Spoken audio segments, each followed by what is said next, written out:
Hi guys, welcome to our new vlog. তো তোমরা যারা কালকের ভিডিওটা দেখেছো তারা অবশ্যই জানো যে কাল কোথায় ছিলাম।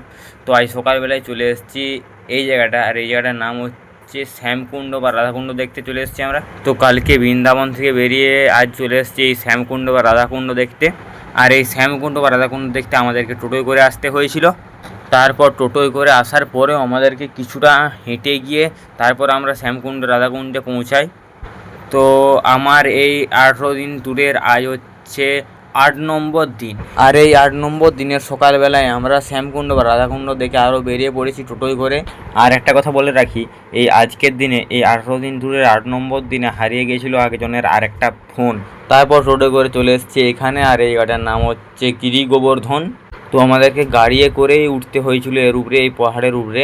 আর আমি জানতাম না যে পাহাড়ের উপরে এরকম টিন বা এসবেস্টার দিয়ে ঘেরা থাকে উপরে।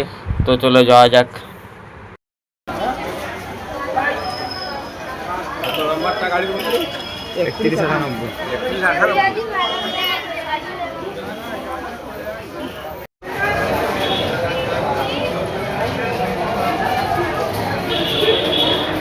তো আমরা যেখানে নেমেছিলাম তার থেকে অনেকটাই দূরত্ব ছিল।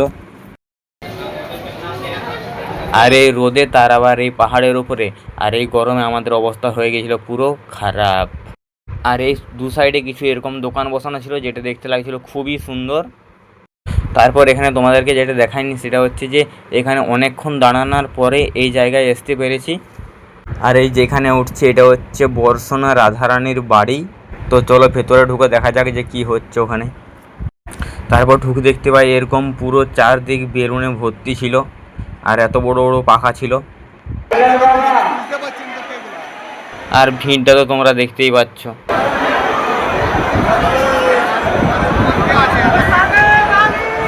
তারপর অনেক ভিড়ের মধ্যে ওখানে আর বেশি ভিডিও করিনি।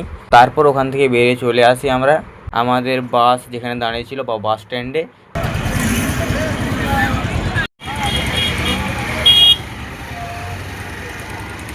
তারপর সন্ধ্যের আগে আমরা ওখান থেকে বেরিয়ে পড়ি গাড়িয়ে করে।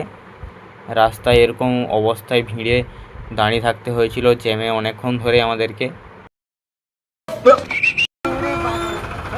তারপর দেখতে দেখতে এটাও আমাদের মুখের সামনে চলে আসে পুরো। তারপর এই জ্যাম থেকে বেরিয়ে কিছুক্ষণ আসার পরে আমরা এখানে নেমে পড়ি, আর এই জায়গাটার নাম হচ্ছে গোকুল নন্দালয়। আর এখানে অনেকটাই রাত্রি হয়ে গেছিলো। তো এখানে যেটা মেন মূর্তি সেই দরজাটা এখনও খোলেনি, তাই সবাই অপেক্ষা করছে। তো এটা আমরা দর্শন করেই বেরিয়ে যাব, অনেক ভিড়ও হয়ে গেছে এর মধ্যে। তো এরপর আমরা এখানে ঠাকুর দর্শন করে বেরিয়ে পড়ি, আর বেশি দেরি করি না। তারপর রাত্রেবেলা একটা জায়গায় দাঁড়িয়ে খাওয়া দাওয়া সেরে নিয়ে আবার বেরিয়ে পড়ি। আর তোমরা যারা এখনও কালকের ভিডিওটা দেখোনি তারা অবশ্যই ভিডিওটা দেখে এসো। তো দেখা হচ্ছে কালকে, বাই।